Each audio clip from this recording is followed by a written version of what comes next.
साहेब जी, देवियों और देवताओं, कुछ लोग कहते हैं सगुण उपासना श्रेष्ठ है, कुछ लोग कहते हैं निर्गुण उपासना श्रेष्ठ है। कबीर साहब की एक साखी है, सरगुण की कर सेवा, निर्गुण का कर ज्ञान, सरगुण निर्गुण से परे तहाँ हमारा ध्यान। सगुण की सेवा करो, निर्गुण का ज्ञान करो, और सगुण निर्गुण से ऊपर हमारा ध्यान है। तो कबीर साहब को किस फ्रेम में कसेंगे, सगुण में कि निर्गुण में कि दोनों के ऊपर? सरगुण की कर सेवा, सगुण की सेवा करो और सगुणवादी हो गए। निर्गुण का कर ज्ञान, निर्गुण का ज्ञान करो, निर्गुणवादी हो गए। लेकिन कहते हैं सरगुण निर्गुण से परे तहाँ हमारा ध्यान, हमारा ध्यान सगुण निर्गुण से परे है। शब्दों के जाल में नहीं पड़ना चाहिए। कबीर साहब शब्दों के जाल में नहीं पड़े, उन्होंने वस्तु तथ्य को देखने की चेष्टा की, वास्तविकता क्या है। बाहर सगुण है, भीतर निर्गुण है। जब हमारी आंखें खुलें, जितने प्राणी दिखाई दें सब सगुण भगवान हैं, ये हमारा ख्याल हो। मानो तो मानो ही, मानो के अलावा प्राणी जितने हैं सब सगुण भगवान हैं। और आंखें बंद करो, अंतर्मुख हो, अंदर में निर्गुण भगवान है। चेतना का दीपक सबके अंदर में जल रहा है, वो निर्गुण है। सगुण की सेवा होती है, निर्गुण का ज्ञान होता है। लेकिन ध्यान सेवा और ज्ञान से ऊपर है। सगुण भगवान प्राणियों का समूह है, नर नारायण रूप है, तू जन जाने देह। ये भी साहब की साखी है। नर नारायण रूप है, इसको देह मत समझ। देह तो मिट्टी का खोल है। कबीर जेते आत्मा तेते सालिग्राम, जितनी आत्माएं हैं सब सालिग्राम भगवान है। इसलिए कबीर साहब ने अपने काव्य में किसी भगवान से बात नहीं की, इंसान से बात की। संतों, साधुओं, पंडितों, योगियों, मौलवियों, भाइयों कह करके उन्होंने मानव से बात की। मानव से बढ़ करके कोई परम तत्व नहीं है। गुह्यम ब्रह्म तदिदम ब्रवीम, नहीं मान शास्त्र तरम ही किंचित। ये महाभारत में वेद व्यास जी ने भी कहा। मैं एक गोपनीय बात बताता हूं आपको, मनुष्य से बढ़ करके कुछ नहीं। बंगला भाषा के चंडीदास जी महाकवि हुए हैं। उन्होंने कहा, सुनो मानुष भाई, सबार ऊपर मानुषत तहार ऊपर नाई। अय मनुष्य भाई सुनो, सबके ऊपर मानुष सत्य है और मनुष्य के ऊपर कोई नहीं। मैंने कल कहा था कि ज्ञान विज्ञान का स्रोत मनुष्य है। कबीर साहब ने व्यंग किया है, गायन कहे कबहु नहीं गावे, अन बोला नित बोले। जो गाता है उसको कहते हैं मूढ़ है, और जो बोलता नहीं उसको कहते गाता है। कहते हैं, सभी मत के लोग कहते हैं उनकी किताबों को भगवान ने बना करके भेज दिया है। ये बात समझ में नहीं आती है। सारी पुस्तकें मनुष्यों की रचनाएं हैं। वेद सबसे पुराने हैं। वेद के हर सूक्त पर ऋषि का नाम है, जो रचयिता है। छंद का नाम है, देवता का नाम है। देवता नहीं विषय, किस विषय पर कहा है? आदित्य पर, वरुण पर, अग्नि पर, सविता पर, अश्वनी पर। तो जिन देवताओं के नाम से है वो देवता का नाम है, ऋषि का नाम है, देवता का नाम है, छंद का नाम है। गायत्री, बृहति, पंक्ति, जगती, उषणिक, ये वैदिक छंद है। हर सूक्त पर ऋषि का नाम है जिसने उसकी रचना की है। इतना खुलासा है। पुस्तकें मनुष्य बनाता है, ज्ञान विज्ञान मनुष्य शोधता है। सारे देवताओं का सृजन मनुष्य करता है। वैदिक देवी देवता आज नहीं है। इंद्र को कौन पूजता है? ऋग्वेद में 1/4 में इंद्र की महिमा है, और आज इंद्र को कोई पूछने वाला हिंदू समाज में नहीं है। पीछे के कवियों ने तो इंद्र को गाली दे डाली है। गोस्वामी जी ने तो मानस में इंद्र को गाली दी।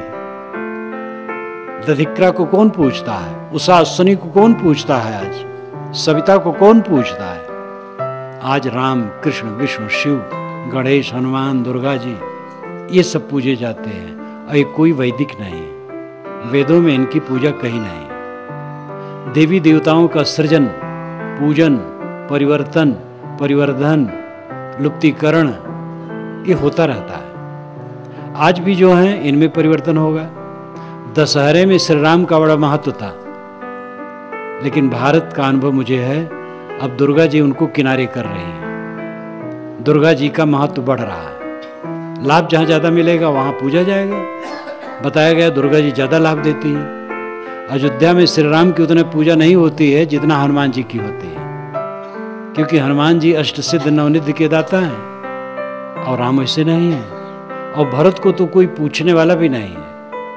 इतना निष्काम पुरुष, अर्थ न धर्म न काम रुचि, पद न चहो निर्वाण, जो ऐसा कहने वाला निष्काम पुरुष, उसको कोई पूछने वाला नहीं है। तो देवी देवताओं का सृजन, परिवर्तन, ये होता रहता है। कौन करता है? मनुष्य। सारे ईश्वरों की कल्पना मनुष्य ने की है। कैसा ईश्वर? वेद का ईश्वर, की कुरान का ईश्वर, की बाइबल का ईश्वर, सत्यात प्रकाश का ईश्वर, की गीता का ईश्वर। पंथ में भी शाखा प्रशाखा, संप्रदाय में भी शाखा प्रशाखा, उनके ईश्वरों का भेद ये कौन करता है? मनुष्य।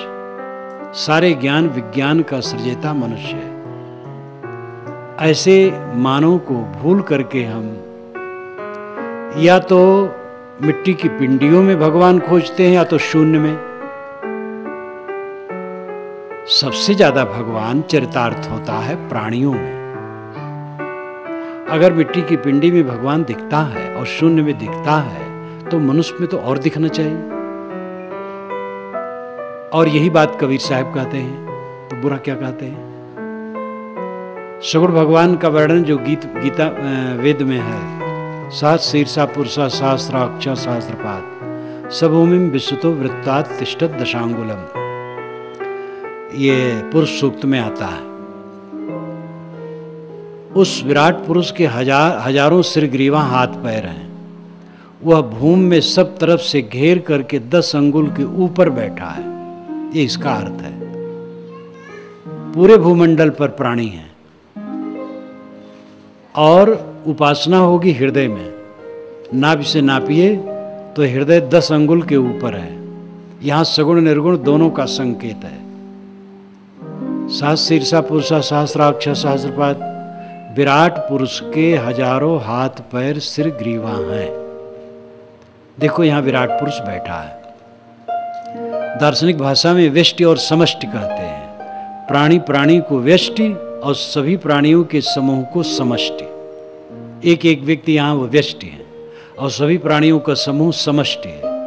एक एक व्यक्ति व्यष्टि वो जीव है, और सभी प्राणियों का समूह परमात्मा है। इसीलिए पंच परमेश्वर कहा जाता है। 5 इकट्ठे हो गए मानो परमेश्वर हो गया। सगुण भगवान प्राणियों का समूह है। साहब कहते इसकी सेवा करो। मनुष्य के पास शक्ति भी कम है और समय भी कम है, वो सबकी सेवा नहीं कर सकता है। जैसे इसमें बैठे हुए सज्जनों में किसी के पास चद्दर हो और वो चद्दर बिछा दें और चाहे सब इस पर बैठे, तो सब तो नहीं बैठ सकते, क्योंकि चद्दर छोटी है, लेकिन उनकी भावना विशाल है। इसी प्रकार चाहे कोई कितना धनी हो, उसकी शक्ति सीमित है और समय भी सीमित है, तो सबकी कोई सेवा नहीं कर सकता है। लेकिन नुकसान करना बंद कर दें तो सबकी सेवा हो गई। यहाँ तो हम दूसरे का नुकसान करने में लगे हुए हैं, एक दूसरे को धोखा देने में लगे हुए हैं, नोचने खसोटने में लगे हुए हैं। भगवान मानते हैं 3-3 घंटा पूजा करने वाले जब दुकान और ऑफिस में बैठते हैं तब भगवान ख्याल में नहीं रहता है। दुकान पर बैठेंगे तो असली जो सगुण भगवान आया है दुकान पर उसको धोखा देंगे। ऑफिस में बैठे हैं, बिना घूस लिए काम नहीं करेंगे, भगवान के भक्त हैं, सर्वत्र भगवान को मानते हैं, सब जगह मानते हैं, सर्वज्ञ सर्वशक्तिमान। किससे डरते हैं? घूस लेते हैं तब किससे छिपाते हैं? मनुष्य छिपाते हैं। ईश्वर तो हर जगह है, तो विश्वास नहीं है, जवानी जमा खर्च है। असली भगवान ये प्राणी है, प्राणी मात्र पर करुणा, मनुष्य प्रेम। मनुष्य प्रेम होना चाहिए और भेद रहित प्रेम होना चाहिए। राष्ट्रीय भावना, जाति भावना, वर्ण की भावना, क्षेत्र की भावना छोड़ करके व्यापक प्रेम होना चाहिए और अन्य प्राणियों के प्रति करुणा, ये सब भगवत स्वरूप है। ये उदार भाव जब होगा तो आदमी घूस किससे लेगा? जिससे घूस ले रहा है वो भगवान है। जिसके लिए हम दूध बेच रहे हैं और दूध में पानी मिला रहे हैं वो भगवान है। ये भावना अगर मनुष्य में जम जाए तो किसको कोई धोखा देगा? लेकिन हम बड़े चतुर हैं, हम ऐसा भगवान पूछते हैं जो खाता नहीं है, और जो असली भगवान है खाने वाला उसकी खुराक छीनते हैं। ये हमारी भक्ति है और इसमें बहुत बड़े भक्त हैं सब भगवान के।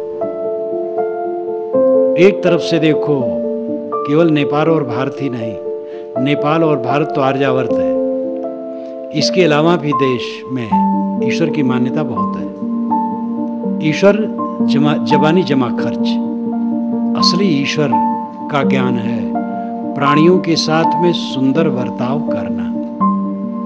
पति पत्नी में सुंदर बर्ताव नहीं, भाई भाई में सुंदर बर्ताव नहीं, देवरान जेठान में सुंदर बर्ताव नहीं, ननद भावज में सुंदर बर्ताव नहीं, गुरु शिष्य में सुंदर बर्ताव नहीं। भगवान के भक्त सब हैं। एक ने कहा, महाराज मेरे पड़ोसी मुझे खा जाना चाहते हैं, मैं यहाँ से बेच करके चला जाऊँगा। मैंने कहा जहाँ आप जाएंगे वहाँ भी आपको खाने वाले तैयार रहेंगे। जब इस प्रकार की जिसकी भावना है वो कहाँ प्रेम पाएगा? प्रेम हमें स्वयं उत्पन्न करना चाहिए, प्रेम देना चाहिए। जो प्रेम देता है वो प्रेम पाने के लिए चेष्टा नहीं करता है। जैसे हमारा पेट भरा है तो हम भोजन की कोई कामना नहीं करेंगे। अगर हमारा मन प्रेम से भरा है तो हमें नहीं सोचेंगे कि लोग हमसे प्रेम नहीं करते हैं। प्रेम से इतना लबालब होना चाहिए कि लगे सब प्रेम करते हैं। दूसरे से कुछ चाहना ही अपनी कमी है। हमें स्वयं दूसरे के लिए जो कर्तव्य हो करना चाहिए। ये भगवत दृष्टि हमारी निरंतर हो जाए। सुबह नींद खुले, परिवार के जितने सदस्य हैं सब सगुण भगवान हैं। तनाव किससे होगा? घृणा किससे होगी? ईर्ष्या किससे होगी? आदमी हरदम प्रतिक्रिया में, रिएक्शन में जलता है, हरदम जलता। किसी ने कुछ कह दिया था, वो खटक रहा है। कहने वाले का विचार, समझ, बुद्धि, अगर उसने गलत कहा है तो उसका फल उसे मिलेगा। हमारे मन में मलाल नहीं होना चाहिए, मैल नहीं होना चाहिए। अपने मन को संभालना है। ये कहना सुनना सब बह जाता है। इसमें जो बुजुर्ग बैठे हैं 50 वर्ष के पूर्व, उन्हें कोई कुछ कहा था और कुछ लोगों ने सम्मान किया था, आज उसका क्या मूल्य है? 40 वर्ष पूर्व, 30 वर्ष पूर्व, 20 वर्ष पूर्व, 10 वर्ष पूर्व, अभी कल किसी ने हमें कुछ कहा था या आदर किया था, उसका क्या मूल्य है? अगर आदमी शरीर छोड़ करके जीव एक पेड़ पर बैठ जाए और वहीं से अपने पूरे पूर्व जीवन को देख सके तो उसको हंसी आएगी, क्या इसी जीवन के लिए मैं परेशान था? सब खो जाता है, किसी को कुछ रहता नहीं है। तथागत बुद्ध ने भी कहा है, अंधभूतो अयं लोको तनुकेत विपश्यति। यह लोग अंधभूत है, अंधा है। बहुत थोड़े लोग हैं जो देखते हैं, जो मौत को देखता है, जो अपने सारे ऐश्वर्य को शून्य की दृष्टि में देखता है। सारा ऐश्वर्य सबका शून्य हो जाता है। हमारे पूर्वजों का ऐश्वर्य शून्य हो गया, हमारे माता पिता का ऐश्वर्य शून्य हो गया, हमारे गुरुजनों का ऐश्वर्य शून्य हो गया। हमारा ऐश्वर्य कब तक रहेगा? कारण कार्य की निरंतर व्यवस्था है प्रकृति में। मकान, दुकान, शरीर, यंत्र, वस्त्र, पात्र, जो भी चीजें निर्मित हैं, ये सब थोड़े दिन में बदल करके कुछ के कुछ हो जाएंगे। मिट्टी है और मिट्टी में परिवर्तन है। बस मिट्टी मिट्टी चारों तरफ है। आप शुद्ध आत्मा है, चैतन्य ज्ञान स्वरूप है। अब आपकी चारों तरफ मिट्टी, शरीर मिट्टी है, शरीर के ऊपर पड़ा हुआ कपड़ा मिट्टी है, मकान मिट्टी है, रुपए पैसे मिट्टी है, अन्न पानी मिट्टी है। उपयोग इसका है। इस शरीर मिट्टी में जब तक हम हैं, कुछ मिट्टी का उपयोग है। अब अंत में सब मिट्टी मिट्टी है। यह दृष्टि जिसके चित्त में निरंतर होगी, वो पाप नहीं करेगा, मैल नहीं बनाएगा। किसी क्षण हम किसी के लिए ईर्ष्या द्वेष करते हैं, मन मैला करते हैं, तो एक तो समय तो बर्बाद होता ही है, मन बर्बाद होता है। स्वच्छ चादर में एक तरफ भी अगर गोबर रख दें तो वहाँ का कपड़ा खराब हो जाएगा। जितने क्षण के लिए अपने मन में हम मैल लाएंगे, उतने क्षण में हमारा चित्त गंदा होगा। चित्त को गंदा करने में देरी नहीं लगती है, धोने में बहुत देरी लगती है। स्वयं सोचें, अगर बीड़ी पीने की बात सोचें, बीड़ी कोई नहीं पीता था, पीने लगा संगत में पढ़ करके, पीने में देरी नहीं लगी। किसी ने कहा, लो यार पियो, तुम भी क्या मनुष्य हो, कोई तो अमल होना चाहिए। और आपने एक दो कस लगा लिया, फिर करने लगे, आदत बन गई। आदत पड़ने में देरी नहीं लगी, लेकिन उसको छोड़ने में बहुत मेहनत है और बहुत देरी है। इसलिए अपने मन को हरदम संभालना चाहिए। इस सपने में पड़ करके ऐसा कुछ हम काम न करें जिससे हमारा मन काम, क्रोध, लोभ, मोह में विकारी हो, निर्मल रहे, स्वच्छ रहे। सगुण भगवान की सेवा, किसी प्राणी को तकलीफ न देना है। जहां बन सके पढ़ करके भी सेवा करनी चाहिए। भूखे को भोजन देना, प्यासे को पानी देना, रोगी को औषध दे देना, भूले को रास्ता बता देना, ज्ञान देना, जो बन सके सेवा करे। नुकसान न करे तो सबकी सेवा अपने आप हो जाएगी। सरगुण की कर सेवा, सगुण की सेवा करो। जितने प्राणी दिखाई देते हैं सब भगवान है, भगवती है। ऐसे भगवान भगवती कहाँ मिलेंगे? अगर आपसे कोई कहे कि हवाई अड्डे पर अभी भगवान विमान से उतर रहा है, तो आप लोग सब भाग पड़ेंगे, वहाँ जाना चाहेंगे भगवान के दर्शन के लिए। अगर आपसे कहे सब भगवान बैठे हैं, तो आपको लगेगा कि ये भगवान बैठे हैं, ये भगवान नहीं।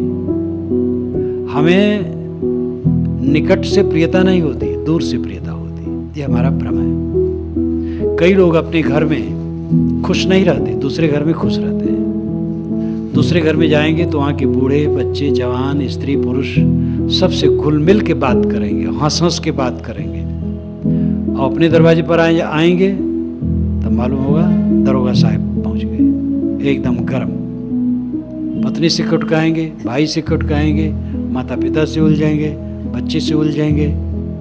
ये अच्छा तरीका नहीं है। अपनों में सरल रहो, परायों में सरल रहो, भगवत दृष्टि अपनाओ। ये सगुण भगवान प्राणियों का समूह है। विराट स्वरूप का वर्णन ऋग्वेद में हुआ, जो मैंने अभी कहा, गीता में भी है, रामचरितमानस में भी गोस्वामी जी ने लिखा है। गीता में और मानस में जो सांप्रदायिक है, उनका विराट स्वरूप, मानस का विराट स्वरूप श्री राम में है और गीता का विराट स्वरूप श्री कृष्ण में है। लेकिन ऋग्वेद का विराट स्वरूप पूरे मानव के लिए है, जो वास्तविकता है। हजारों हाथ पैर श्री ग्रीवा किसी के हैं, कहीं नहीं है। एक एक व्यक्ति समष्टि के हाथ पैर हैं। समष्टि सामूहिकता, समाज, समष्टि समाज, समाज भगवान है और एक एक व्यक्ति उसके हाथ पैर सिर ग्रीवा हैं। ये हजारों की बात है, हजारों लाक्षणिक है, असंख्य प्राणी इस विराट स्वरूप भगवान के समाज के हाथ पैर हैं। ये उदार विराट स्वरूप का वर्णन है और वैज्ञानिक है। सारणाचार्य ने ही भाष्य किया है अपने वेद में। जहाँ मैंने ये प्रसंग पढ़ा है तो सारणाचार्य का मूल भाष्य दिया है और हिंदी उसका अनुवाद दिया है। और यही तथ्य है, विराट स्वरूप कहीं है तो ये प्राणियों का स्वरूप। भगवान के विराट स्वरूप की कल्पना में मत पड़ो, प्राणियों के विराट स्वरूप को देखो। यही असली विराट स्वरूप है, यही वैदिक है और यही कबीर की वाणी है। नर नारायण रूप है तू जन जाने ते।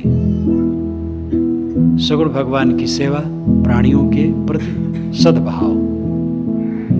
दूसरी बात, निर्गुण काकर ज्ञान। निर्गुण भीतर है, सबके अंदर में ज्ञान की ज्योति जलती है निरंतर। मैं खाता हूँ, मैं आता हूँ, मैं जाता हूँ, मैं काम करूँगा, मैं काम नहीं करूँगा। जो मैं कहने वाला वो कौन है? एक दिन ऐसा आता है कि मैं कहने वाला उसमें नहीं रहता है, वो निकल गया रहता है। ये आत्मा, ये जीव, ये चेतन, यही मैं है। हमने अपना ममत्व देह में लगाया है, प्राण में लगाया है, मन में लगाया है, संकल्पों में लगाया है, बाहरी पांचों विषयों में लगाया है। चारों तरफ सांसारिक प्राणी पदार्थों में हमने अपनी ममता और माया बना ली है। लेकिन हमारी ममता होनी चाहिए आत्मा में, स्वस्वरूप में। अपने आप को पहचाने। आप जागृत अवस्था में अपने साक्षित्व में सारा काम करते हैं। मैं खाता हूँ, मैं जाता हूँ, मैं काम करूँगा, मैं काम नहीं करूँगा, मैं करते रहते हैं। जब सोते हैं वो पूरी नींद नहीं आती है, सपना रहता है। तो सपने में भी सपने के सारे चक्कर को आप देखते हैं, सारा प्रपंच आप देखते हैं। और जब गाढ़ी नींद में पहुंचते हैं तो कुछ नहीं जानते हैं, लेकिन कुछ नहीं को जानते हैं। कुछ नहीं को जानने वाला आप है। जो जागृत अवस्था है उसमें भावात्मक अनुभव होता है। जैसे ये कक्ष है, ये कबीर आश्रम और कक्ष, ये भावात्मक अनुभव है। हम सबको अनुभव हो रहा है। सपने में भावात्मक अनुभव नहीं होता, आभासात्मक अनुभव होता है, आभास होता है, एक प्रतीत होता है। और सुसुप्त में अभावात्मक अनुभव होता है, कुछ नहीं जाना। गाढ़ी नींद से उठ करके आदमी कहता मैं कुछ नहीं जाना, ये अभाव। कुछ नहीं जानना भी जानना है। जैसे यहाँ से कोई जाए, कोई पूछे कि वहाँ कितने लोग थे, तो कहेगा बहुत लोग थे। और सुबह उठ जाने के बाद कोई आवे और जाए, पूछे कौन था, कितने थे, वो कहेगा सुनसान था। बहुत लोग थे ये ज्ञान है और कोई नहीं था ये ज्ञान है। जागृत अवस्था में हम भावात्मक जगत को जानते हैं, स्वप्न में आभास को जानते हैं और सुसुप्त में अभाव को जानते हैं। तीनों अवस्था में जीव दृष्टा है, जानता है, ज्ञाता है। ये आत्मा सब समय ज्ञाता है, वो आप आत्मा है। एक दिन देह नहीं रहेगी, आप रहेंगे, इस अनुभव में नहीं रहेंगे। और उस दिन की सबको याद करनी चाहिए। हम घर बना लिए यहाँ और रम गए कि मानो यही रहना है, लेकिन अचानक उठ के जाना है। इसलिए उस स्थिति को समझने की हमें चेष्टा करने की आवश्यकता है। जो सबके अंदर में बैठा बोल रहा है वो आत्मा है, चेतन है। आप देह नहीं है, चेतन आत्मा है। शरीर क्षणशील है, नाशवान है, आप अविनाशी है। इसका ज्ञान प्राप्त करना चाहिए। यही निर्गुण तत्व है, जो शुद्ध ज्ञान मात्र है, चेतन मात्र है, वही निर्गुण तत्व है। सत रजतम, ये तीन गुण हैं, ये देह के साथ है। इसलिए देहधारी को सगुण भगवान कहना चाहिए। और शुद्ध आत्मा में सत रजतम नहीं है, तीनों गुण नहीं है, वो गुणातीत है। ये समझना चाहिए कि मैं चेतन आत्मा हूँ, सबका दृष्टा, साक्षी, अमर, नित्य। अपनी अमरता का बोध तो हमें इसी जीवन में होता है कि बचपन में मैं बहुत बातों को जानता था। कैशोर में जाना, जवानी में जाना, बुढ़ापा में जाना, आज भी जानता हूँ। तो मेरी स्थिरता तो अपने आप है। अगर भौतिक पदार्थों का जोड़मय होता तो ये सब भूल गया होता। विज्ञान मानता है कि 7 वर्ष में शरीर के सारे कण बदल जाते हैं। 21 वर्ष का एक आदमी है, 3 बार उसका शरीर आमूलचूल बदल गया। अगर आत्मा जड़ तत्वों कणों का जोड़ होता तो फिर 7 वर्ष के पूर्व की बात याद न आती। सारे संस्कारों का धारक, याद करने वाला, संजो करके रखने वाला आत्मा वो शुद्ध बुद्ध निर्मल है, वही आप हैं। इस ज्ञान को प्राप्त करना चाहिए। निर्गुण काकर ज्ञान। शोक मोह दुख किससे है? देह भाव लेकर। हम पत्नी हैं, हम पति हैं, हम पिता हैं, हम पुत्र हैं, हम भाई हैं, नाना है, मामा है, काका है। व्यवहार में ये सब है और व्यवहार में इसका आदर और मर्यादा होना चाहिए। लेकिन अंततः कोई किसी का नहीं है। आप न किसी का मामा है, न काका है, न दादा है, न पत्नी है, न पति हैं। ये दैहिक भाव है, उपाधि भेद से है। उपाधि नाम संबंध। उपाधि भेदात स्वयमेव भिद्यते, उपाधि पोहे स्वयमेव केवलः। उपाधि के भेद में पड़ने से स्वयं छिन्न भिन्न हम बने हैं। सारी उपाधियों को हटा दो तो स्वयं कैवल्य स्वरूप। देह नाम रूप में हमारी बुद्धि है, आत्मा में बुद्धि नहीं है, इसलिए हरदम खिन्न। बाल पक गए, पीड़ित हो रहे हैं, दांत उखड़ रहे हैं, पीड़ित हो रहे हैं, चाम में सिकन आ रही, पीड़ित हो रहे हैं, कोई प्रिवियोग हो गया, पीड़ित हो रहे हैं। ये तो बदलना है। पानी की धारा पर बैठ करके कोई चाहे हम स्थिर रहेंगे तो भोला है। ये पानी की धारा है। समुद्र के तट पर आप जाकर के देखें, कभी जो समुद्र के पास गए होंगे, देखे होंगे, हा हा हा लहर हरदम आती है, उसमें स्थिरता नहीं है। ये सारा संसार समुद्र है। समुद्र तो छोटा है, संसार तो बहुत बड़ा है, लेकिन जो रूप में है हम लोगों के सामने वो समुद्र है। इसलिए संसार को भी समुद्र से हम उपमा देते हैं। सारा संसार ऐसा समुद्र है जहां कणों का प्रवाह निरंतर चलता है, कणों का जोड़, सब कुछ नश्वर। और आत्मा दृष्टा, साक्षी, चैतन्य, ज्ञान स्वरूप, शुद्ध बुद्ध निर्मल।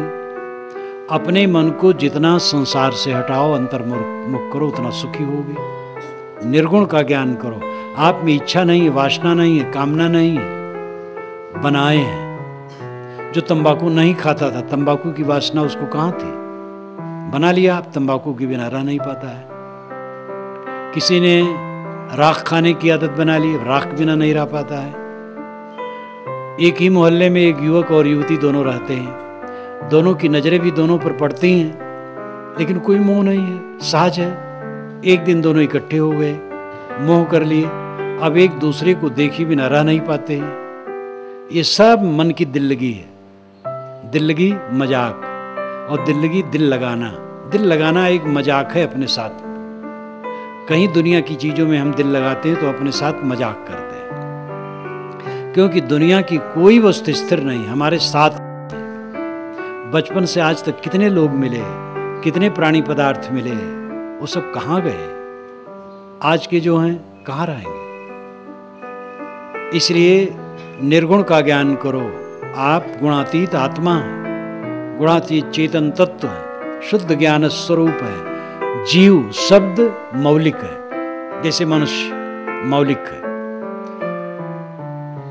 और मनुष्य के बाद पिता, माता, पत्नी, भाई, बच्चे, थानेदार, doctor, collector, engineer, professor, commander, राजा, बादशाह, मंत्री, गुरु, पीर, कितने नाम लिए जाएं, उसको कोई गणना नहीं। लेकिन मूल में मनुष्य। इसी प्रकार मूल में जीव, उसी को चेतन, आत्मा, रूह, सोल, परमात्मा, गॉड, खुदा, ब्रह्म सब कुछ कहा गया है। गड़बड़ी वहीं की गई है जहां मान लिया गया ब्रह्म से जगत पैदा हुआ और मैं ब्रह्म हूं और मैं जगत स्वरूप हूं। पहले तो कहा गया जगत अलग है, ब्रह्म अलग है, फिर कहा गया जगत ब्रह्म एक है, तो गड़बड़ कर दिया गया। कबीर साहब उस ब्रह्म को नहीं मानते जो जगत स्वरूप है। कबीर साहब उस ब्रह्म को मानते हैं जो जगत से अलग है, शुद्ध ज्ञान स्वरूप। ब्रह्म शब्द बहुत आदरणीय है। ब्रह्म का अर्थ ही होता है बड़ा, बृहत्वाद ब्रह्म, बड़ा कौन है? ये जीवात्मा। तो एक बात ये, आत्मा व्यापक है, लोग कहते हैं आत्मा व्यापक है। व्यापक एक महिमा परक शब्द है। लोग कहते हैं महात्मा गांधी का व्यक्तित्व व्यापक है। तो क्या महात्मा गांधी का शरीर दुनिया भर में फैला था? उनके गुण व्यापक थे।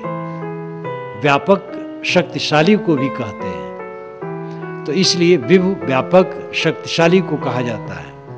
महिमा परक शब्द है। आत्मा व्यापक है यानी शक्तिशाली है। एक पदार्थ हो, ठोस हो और सर्वत्र हो तो क्रिया कहाँ होगी? जैसे एक कक्ष है, इस पूरे कक्ष में एक पत्थर हो जो पूरे में भरा हो ठोस, तो कोई दूसरा इसमें घुस नहीं सकता है। इसी प्रकार एक आत्मा अखंड सर्वत्र परिपूर्ण है, तो गति कहाँ हो रही है? परिवर्तन कहाँ हो रहा है? हम लोग आ जा कहाँ रहे हैं? हम कौन हैं? वो आत्मा तो अखंड और व्यापक है, वो तो परोक्ष हुआ, मैं कौन हूँ? इसका समाधान वेदांती आज तक नहीं कर सकते हैं और न कर पाएंगे। तो महिमा परक वचनों को सिद्धांत मान लेने से सिद्धांत गड़बड़ हो जाता है और फिर उसको समझा नहीं पाते हैं। आत्मा एक नहीं है, अनेक है और एक दूसरे से सर्वथा अलग है और जड़ से भी अलग है। इसीलिए अलग अलग कर्म फल भोग है। सांख्य दर्शन कहता है जनन मरण करणानाम प्रतिनियमात युगपत प्रवृत्तिश्च पुरुष बहुत्तम सिद्धम त्रैगुण विपर्याच्चैव।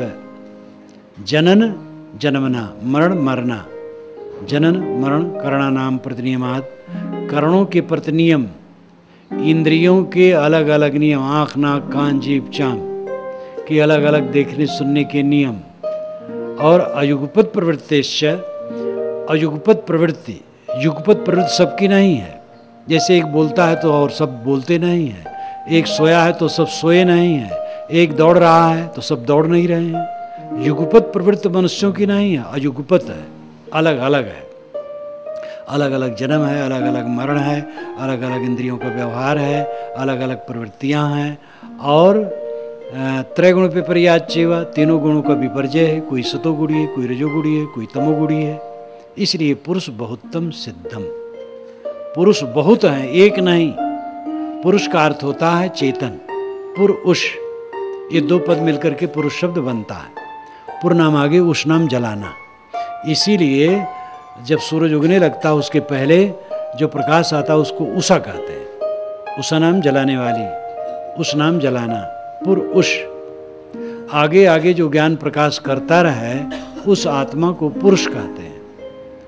स्त्री का शरीर, पुरुष का शरीर, ये तो मिट्टी का लौंदा है, दोनों में पुरुष है। ये माताएं मत समझें कि मौलिक रूप में वो स्त्री है, शरीर स्त्री है, वह स्वयं पुरुष है। सब पुरुष हैं। पुरुष यानी चेतन आत्मा है। पुरुष का दूसरा अर्थ किया जाता है पुरुषेते पुरुष। शरीर रूपी पुर में शयन करने से आत्मा को पुरुष कहते हैं। तो पुरुष बहुत्तम सिद्धम, ये जीव बहुत सिद्ध है, ये प्रत्यक्ष है। इसलिए कबीर साहब ने सदैव ज्ञान को व्यवहारिक रखा है, व्यवहार की कसौटी से उन्होंने कसा है। शब्दों के बवंडर में वो नहीं उड़े हैं। एक आत्मा है तो कौन किससे कह रहा है? उपदेश कौन कर रहा है? जब एक ही आत्मा है। मैं इस कक्ष में अकेले हूँ और बोलूँ तो लोग समझे कि पागल है। जब लोग बैठे हैं मैं बोलता हूँ तब ये बोलना सार्थक है। इसलिए आत्मा एक नहीं अनेक है और सब आत्मा एक दूसरे से भिन्न है सर्वथा, और सब अजर अमर हैं और सबके अपने कर्म फल भोग अलग अलग होते हैं। इसलिए एक का बंध दूसरे का बंध नहीं, एक का मोक्ष दूसरे का मोक्ष नहीं। ना ये अंश है ना अंशी है। अंश कहते हैं टुकड़ा को। ईश्वर अंश जीव विनाशी आपने सुना होगा। और ममैवांसे जीव लोके जीवभूत सनातना, गीता में भी जीव ईश्वर का अंश है ये कहते हैं। तो इसका मतलब ईश्वर भी नाशवान और जीव भी नाशवान। अंश तो टुकड़ा को कहते हैं। एक 4 हाथ की लकड़ी है, 1 इंच काट दी गई तो 1 इंच लकड़ी अंश है और बाकी पूरी लकड़ी अंशी है। तो 1 इंच कटी है तो और भी कटेगी। एक घड़ा पानी है, उसमें 101 पाव पानी निकाल लिया है, वो अंश है, और घड़ा का पानी अंशी है, तो मतलब विकारी है। विकारी पदार्थ अंश अंशी बनते हैं। विकारी का मतलब परिवर्तनशील, जो कणों का समूह, इलेक्ट्रॉन प्रोटॉन का समूह गतिशील हो, वह विकारी तत्व में अंश अंशी का भेद होता है। एक अखंड निर्विकार में अंश अंशी नहीं होता है। इसलिए ईश्वर अंश जीव अविनाशी ये काल्पनिक बात है, तथ्य नहीं है। जीव किसी का अंश नहीं है, जीव स्वयं अविनाशी तो अंश कैसा और अंश तो अविनाशी कैसा। दुनिया में एक उदाहरण नहीं है जो अंश हो और अविनाशी भी हो। अंश होगा तो टुकड़ा होगा और मिटेगा, जो अविनाशी होगा कभी अंश नहीं होगा। ना जायते मृत्यु वा विपश्चित नायम कुतश्चित न बभूव कश्चित। ये श्रुति कहती है कि ये आत्मा न तो बनता है, न बिगड़ता है, न किसी से कुछ होता है। कोई कुछ नहीं हो जाता, जो है वही रहता है। तो आत्मा नित्य है, वो अंश नहीं, अंशी नहीं। व्यापक व्यापक की कल्पना बेकार है, जड़ चेतन अभिन्नवाद की कल्पना बेकार है। समुद्र और तरंग एक है, ब्रह्म और जगत एक है, ये माने तो पूरा भौतिकवाद हो जाता है। जगत अलग है, ब्रह्म अलग है। ब्रह्म आप है, स्वयं जीव जीव ब्रह्म है, महान है, श्रेष्ठ है, परमात्मा है। आप क्या चाहते हैं? परमानंद, सदैव आनंद, वह आपका स्वरूप ही है। लेकिन हम भूल गए हैं माया में, इसलिए क्लेश भोग रहे हैं। अब की पुरिया जो निर्वार है, सो जन सदा आनंदा। कबीर साहब ने कहा, अब की बार पुरिया का जो निर्वार कर दे, गांठें खोल दे, वो सदैव आनंदित रहेगा। हमारे मन की गांठें, कॉम्प्लेक्सस हमें पीड़ित करते हैं। मन की गांठों को तोड़ दें। आप परमात्म स्वरूप है, ब्रह्म स्वरूप है, शिव स्वरूप है। तो इसलिए इस निर्गुण तत्व का ज्ञान प्राप्त करना चाहिए, गुरु के पास, संतों के पास जाकर, सत्संगियों के पास जाकर। तो साहब कहते हैं निर्गुण का कर ज्ञान। इस पर और विचार कहे जा सकते हैं, लेकिन संकेत काफ़ी है, स्वयं मेहनत करना होगा। अंतिम बात कहते साहब, सरगुण निर्गुण से परे तहाँ हमारा ध्यान। ध्यान सगुण निर्गुण से परे है। सगुण में सेवा है, निर्गुण में ज्ञान है, ध्यान में कुछ नहीं है। ध्यान किसे कहते हैं? किसी महापुरुष का चित्र अपने मन में लेकर के उसी में मन रोकना, ये सामान्य लोग ध्यान मानते हैं। और ध्यान है भी पहला ध्यान। आंखें बंद करो, बंद आंखों में जो भी रंग प्रकाश दिखाई दे उसी में मन को ठहराओ। ये दृष्टि योग है। सांस अपने आप आती जाती है, सांस पर मन ठहराओ, ये स्वर योग है। एक बिंदु की कल्पना कहीं कर ली, उसी में मन ठहराओ, ये बिंदु योग है। दोनों कानों में उंगलियां डाल ली और गनगनाहट की आवाज़ सुनाई देती है, इसमें मन ठहराओ, ये नाद योग है। चंचल मन को एक स्थिर खूंटे में बांधने के लिए सब साधन है। अंतिम ध्यान ये नहीं है, यद्यपि इसका उपयोग है। कमाने कबूतर, खमाने खरगोश बच्चों को पढ़ाया जाता है, आगे चल करके नहीं। तो आरंभिक ध्यान ये सब है, लेकिन अंतिम ध्यान क्या है? अंतिम ध्यान कुछ न सोचना है। वहां कुछ नहीं सोचा जाता है, कुछ न सोचना अंतिम ध्यान है। योग दर्शन में पतंजलि महाराज ने यही कहा, योगश्चित्त वृत्ति निरोध। योग क्या है? चित्त की वृत्तियों का निरोध है। चित्त और वृत्ति, जैसे पानी और पानी की तरंग, ऐसे चित्त और चित्त की वृत्ति। हम अपने मकान की छत पर बैठे हैं या कहीं भी बैठे हैं, चित्त तो हमारे पास है। इतने में चित्त में ख्याल आया सड़क का। सड़क का ख्याल आया तो सड़क का आकार और सड़क का नाम, ये दोनों आ गए। नाम और रूप दोनों आ गए।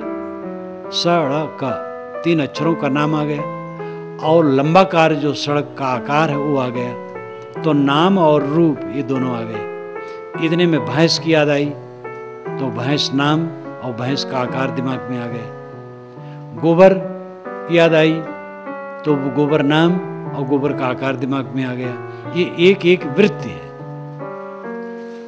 जो स्मरणों के खंड हैं वो एक एक वृत्ति है। ये वृत्तियां शांत हो जाए, कुछ न सोचे। लेकिन वो मन तो है, चित्त तो है, सोया नहीं है। अगर चित्त लीन हो जाए तो नींद आ जाएगी, तो नींद आ जाएगी, बेकार हो जाएगी। चित्त है लेकिन वृत्ति नहीं है, मन है तरंगे नहीं है, ये अंतिम ध्यान है। संकल्प शून्य हो जाना ध्यान है। शून्य का दृष्टा आप है, आप स्वयं शून्य नहीं है। तथागत बुद्ध ने कहा जो शून्य को देखता हो निर्वाण को देखता है। तो लोगों ने अर्थ मान लिया आत्मा ही शून्य है। उन्होंने प्रपंच शून्य को कहा। आजकल में हमारा शरीर छूट जाएगा तो कुछ नहीं रहेगा, शून्य हो जाएगा, अपना माना हुआ सब शून्य हो जाएगा। इस शून्य को जो देखता हो निर्वाण को देखता है। जो अपना सब कुछ विसर्जन देखता है उसके मन में मोह नहीं रह जाता, क्लेश नहीं रह जाता, वो परम शांति को पाता है। इसलिए जो शून्य को देखता हो निर्वाण को देखता है। तो अंत में सारा प्रपंच शून्य होना है। आत्मवादी भी प्रपंच शून्य तो कहते हैं। प्रपंचोपशमम शांतम शिवम अद्वैतम चतुर्थम मन्यन्ते सात्मा सविज्ञेय, ये मांडूक्य उपनिषद में आता है। जब प्रपंच शून्य हो गया तब शिवम का उद्घाटन होता है। संकल्प शांत हो गए तो स्वयं शिव है। तो ध्यान में ज्ञान नहीं रहता और सेवा नहीं रहती है। इंद्रियां तो अपने आप ध्यान में शांत हैं, ज्ञान भी शांत हो जाता है। सनत कुमार ने छांदोग्य उपनिषद में नारद को समझाते हुए बताया है, यत्र नानद पश्यत नानद श्रृणोत नानद विजाना सब भूमा। जब दूसरे को नहीं देखता, दूसरे को नहीं सुनता, दूसरे को नहीं जानता, ये भूमा की दशा है, अंतिम दशा है। देखना जानना सुनना बंद करो। चश्म बंदौ गोश बंदौ लब्य बंद गर्नवीनी सर्रेहक बर्मन बखंद, ये रूमी साहब ने कहा। इस्लामिक संत ईरान के थे, वे विद्वान भी थे और संत भी थे, साधक भी थे। चश्म बंदो आंखें बंद कर लो, गोश बंदो कानों को बंद कर लो, लब्य बंद ओठों को बंद कर लो, गर्नवीनी सर्रेहक इतने पर सत्य के दर्शन न हो, बर्मन बखंद मेरा मजाक उड़ाना। अपने को समेट लो। मोक्ष क्या है? अपने को समेट लेना। सदगुरु कबीर ने कहा, समझ बूझ जड़ हो रहे बल तज निर्बल होए, कहें कबीरता संत का पला न पकड़े कोई। पहले समझ बूझ ले फिर जड़ हो जाए, अनाड़ी बन जाए। और बल तज निर्बल होए, सारा बल सारा घमंड छोड़ करके निर्मानी हो जाए। ऐसे संत का कोई पल्ला नहीं पकड़ सकता है। एक मुर्दा पड़ा था, एक मस्तराम लेटे थे। मस्तराम ने मुर्दा से कहा, मस्तराम मुर्दे से पूछे, मुर्दा कुछ बतलाओगे? मुर्दा में से मुर्दा बोला, मर जाओ सुख पाओगे। मस्तराम ने मुर्दा से कहा, भाई तुम कुछ बताओगे, सीख दोगे? मुर्दे ने कहा, जरूर सीख दूंगा। मर जाओ सुख पाओगे। मैं मर गया, सुखी हो गया, तुम ही मर जाओ। जब आदमी मर जाता क्या दुख रहता है? तो यहाँ फांसी लगा लेने की बात नहीं, जहर खाने की बात नहीं है। अहंकार मार दो। आप घर में गए, आपकी पत्नी ने कड़ा कह दिया, कहीं मन उलझा होगा, कड़ा कह दिया, आप मर जाए, शांत, तो शांति आ जाएगी। अब आप भी लड़ाई करने लगे तो लंका कांड शुरू हो जाएगा। पुरुष ने कुछ कह दिया गरम, देवी ने शांत भावपूर्वक सह लिया। यही मर जाना है। मन को मारना। लड़ने से आनंद नहीं है, मरने से आनंद है। जय मरने से जग डरे मेरे मन आनंद, कब मरी हो कब पाई हो पूर्ण परमानंद। ये कबीर साहब की प्रसिद्ध साखी है। जिस मरने से जगत के लोग डरते, मेरे मन में आनंद है। कब मरूंगा, कब पूर्ण परमानंद पाऊंगा। जीवन मुक्त पुरुष भी शरीर रहे तक शरीर के दुखों को सहना पड़ता उसको। श्री विशाल साहब को मैंने बहुत निकट से देखा। जीवन मुक्त पुरुष थे, लेकिन अब शरीर में कोई रोग हो गया तो सहना पड़ता था। भूख प्यास ठंडी गर्मी। एक बार बड़ी जोर से आंधी आई, मुजापुर में हम लोग थे, तो साहब को अंदर ले आए। तो इतने में साहब को खांसी आ गई, कुल्ला किए, लेकिन इतने वीर पुरुष थे। खांसी आई और फिर जब बोले तो मालूम हुआ जैसे दूसरे खांसी आई, साहब को खांसी नहीं आई है, एकदम स्वस्थ चित्त। तो शरीर रहते तक जीवन मुक्त पुरुष को भी देह के उपद्रव को सहना पड़ता है, और देह भी जब मिट गई तो पूर्ण परमानंद। मन में तो उनके कोई क्लेश नहीं, जीवन मुक्त पुरुष को कोई क्लेश नहीं है, क्योंकि सब कुछ वो पानी की बुलबुले की तरह देखते हैं, और सब कुछ मिटना है, मिटता है, किसी कुछ रहता नहीं है। जानते सब हैं लेकिन अभ्यास नहीं है। कौन नहीं जानता है कि मर जाना है, लेकिन अपनी मौत की याद कितना समय लोग करते हैं। अशुभ बल्कि मानते हैं। कोई मौत की चर्चा कर दे तो कहते चुप रहो, अशुभ कहते हो। विवाह की चर्चा करो, जन्म की चर्चा करो। आजकल तो धनियों में, भारत में विवाह दिवस मनाना शुरू हो गया है। ये पता नहीं यहाँ भी हो, धनियों में एक नया नया रोग आता रहता है। वो करोड़पति लोग विवाह दिवस मना रहे हैं। एक 85 वर्ष का बूढ़ा विवाह दिवस मना रहा था, तो लोग कहें विवाह दिवस नहीं मना रहा है, मूर्खता दिवस मना रहा है। जिस विवाह को भूल जाना चाहिए, वो विवाह की याद करने की क्या जरूरत। और जन्म से क्या मतलब होता है? मृत्यु का दिन जो आगे आने वाला है वो रिजल्ट का दिन है, उसको याद करो। जीवन भर के कमाई का लेखा जोखा मृत्यु के समय सामने आएगा, इसलिए सावधान हो जाओ। ये यहाँ की चीजें काम नहीं देंगी। जो चित्त की निर्मलता है वही आनंददायक होगी। सरगुण निर्गुण से परे तहाँ हमारा ध्यान, उसमें सगुण की सेवा संभव नहीं है। जब चित्त लीन हो गया तो सेवा वहाँ कहाँ होगी, और ज्ञान भी नहीं होगा। वो ज्ञान से भी ऊपर की दशा है। समझ बूझ जड़ हो रहे, बल तज निर्बल होए, कहें कबीरता संत का पला न पकड़े कोई। सगुण निर्गुण से ऊपर उठ जाना, ये ध्यान का विषय है। संकल्प शांत, प्रपंच शून्य। मन शून्य हो गया, जगत शून्य हो गया। मन में जगत है तो जगत प्रतीत होता है। मन जब शून्य हो गया तो उसके लिए जगत शून्य है। साक्षी चेतन आत्मा विद्यमान है। शून्य जाने शून्य न हुई। शून्य को जाने वाला स्वयं शून्य नहीं होता है। इसलिए जितने आत्मवादी हैं, कोई भी आत्मा को शून्य नहीं कहते। आत्मा तो शून्य को जानता है। तथागत बुद्ध ने भी पूरे त्रिपिटक में कहीं नहीं कहा है कि आत्मा नहीं है, किंतु पीछे से इसका बाउंडर बहुत बढ़ गया और कोई 2000 वर्ष से अनात्मवाद का प्रचार हो गया। निर्वाण जिसको चाहिए, किसको निर्वाण चाहिए? आत्मा ही तो निर्वाण होता है। अगर आत्मा ही नहीं तो निर्वाण किसका? परंतु उसके विषय मौन रहे, व्याख्या नहीं किए। व्याख्या न करने से पीछे के लोगों ने अर्थ कुछ और लगाया। लेकिन आत्मा, जीव, चेतन, जिसको अनेक शब्दों में कहते हैं, जो आप खुद हैं, वो असत नहीं, वो शून्य नहीं है। वो शून्य का साक्षी है, दृष्टा है। सारे दुखों का विनाश, परम सुख और परमानंद की प्राप्ति, ये मनुष्य की इच्छा है। दुख जीव का शत्रु है।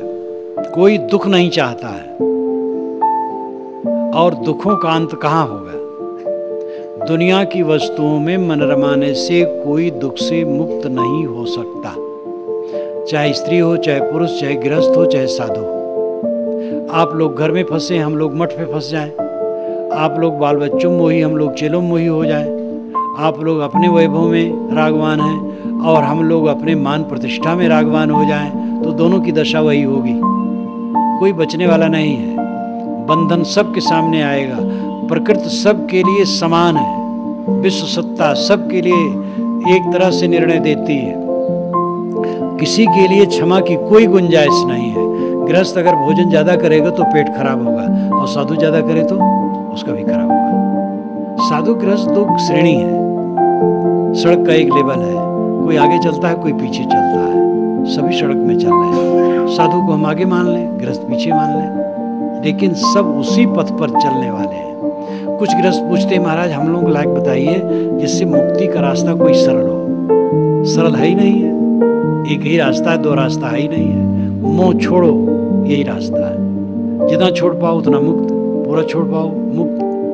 कोई गृहस्थी में रहते रहते पूरा छोड़ दे, मुक्त हो गए। हम लोग साधु हैं, साधु बेचते रहे हैं। मोह न छोड़ो तो मुक्त नहीं होंगे। मुक्ति किसी की बपौती नहीं है। साधु वेशधारियों की बपौती नहीं है। ये अमुक पंथ वालों की विभूति नहीं। पंथ वालों ने तो इतना धमा चौकड़ी कर रखी है, हर पंथ वाले यही कह रखे हैं हमारे मुक्ति दूसरे में नहीं है, स्वर्ग हमारे रास्ते से दूसरे से नहीं है। स्वर्ग और मोक्ष ये पंथ की चीज ही नहीं है, ये तो व्यक्तिगत है। मन निर्मल है स्वर्ग है, मन अनासक्त है मोक्ष है।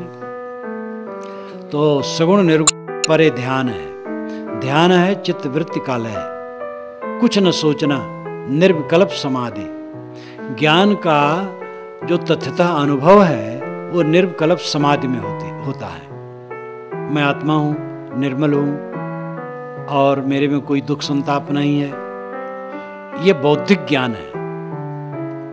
लेकिन जब जागृत अवस्था में रहते रहते ध्यान में पहुंचा साधक, संकल्प शून्य हो गया, निर्विकल्प अवस्था आ गई, तब इसका अनुभव होता है कि मैं दुख रहित हूं। आप निर्विकल्प अवस्था में न जाएं, अंत में तो निर्विकल्प होगा, जब शरीर छूट जाएगा निर्विकल्प हो जाएगा, लेकिन उससे कोई लाभ नहीं होगा। देह में रहते रहते निर्विकल्प को साधें। ये भी सच है कि निर्विकल्प में तत्काल लोग पहुंच नहीं सकते, इसलिए सविकल्प से ही कुछ ध्यान करो, अपने चित्त को किसी शुभाधार में लगाओ, मन को ठहराओ। सेवा, स्वाध्याय, साधना, इसकी त्रिवेणी में सबको निमज्जन करना चाहिए। जो बन सके सेवा करो, सेवा से चित्त शुद्ध होगा। स्वाध्याय, ज्ञान के ग्रंथों का अध्ययन करो, और साधना, चित्त को एकाग्र करने का अभ्यास।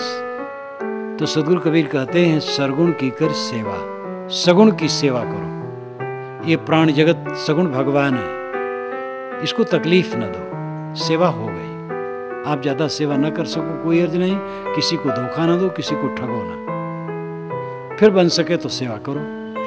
और निर्गुण का अपने आत्मा का ज्ञान प्राप्त करो। आप निर्मल हो, शुद्ध हो, आपका यहाँ कुछ नहीं है। देखो श्री आज्ञा साहब का काठमांडू में क्या है, कुछ नहीं है। उनके बड़े भाई नेत्र बहादुर गृहस्थ थे, उनका भी कुछ नहीं। मीन बहादुर थापा जज थे, सुप्रीम कोर्ट के जज हुए, उनका क्या है। ये तो उदाहरण दिया, किसी का क्या है, रामकृष्ण का क्या है, बुद्ध कबीर का क्या है, सब तो यही छोड़ देते हैं। क्या हमारे लिए यही दशा नहीं है? इसका निरंतर चिंतन करो, अनुभव करो, देखो मन की पीड़ा एकदम दूर हो जाएगी। हमारा मन तो ये दुनिया के कीचड़ में लोटता पोटता रहता है, गंदगी में, और इसके लिए यही साधना है, सेवा, स्वाध्याय, साधना। सेवा करो, सेवा से चित्त शुद्ध होगा। स्वाध्याय करो, जिससे जागरूकता है, और साधना में लगो। सुबह शाम मध्याह्न बैठो अकेले में। अकेले में बैठने वाले बहुत कम हैं, इतने लोग यहाँ बैठे हैं। कितने लोग अकेले में बैठ करके ध्यान करते, चिंतन करते, अध्ययन करते। इसीलिए बहुत दिन से ज्ञान की बात जानते हुए चित्त में वो दशा नहीं आती। कमाई करने से किसी दिशा में विकास होता है। तो सद्गुरु कहते हैं सगुण की सेवा करो। ये प्राणी सगुण भगवान हैं, इनको तकलीफ न दो, जो बन सके सेवा करो। निर्गुण अपना आत्मा है, उसका विवेक द्वारा ज्ञान करो, गुरु संतों के पास जा करके, और ध्यान में पहुँचो, जहाँ पर सेवा और ज्ञान दोनों शांत हो जाते हैं। लेकिन ध्यान से उठने के बाद सेवा ज्ञान है। ये बात नहीं कि जो ध्यान में चला गया वो सेवा छोड़ देता और ज्ञान छोड़ देता है। लेकिन ध्यान के समय न सेवा है न ज्ञान है। इस प्रकार कबीर साहब का विचार सगुणवादी है, निर्गुणवादी है, दोनों से ऊपर है। कबीर साहब के विचारों का ठीक से मंथन करने पर तब उनके तत्व को हम समझ सकेंगे। इसी के साथ मैं अपनी वाणी को विराम देता हूं।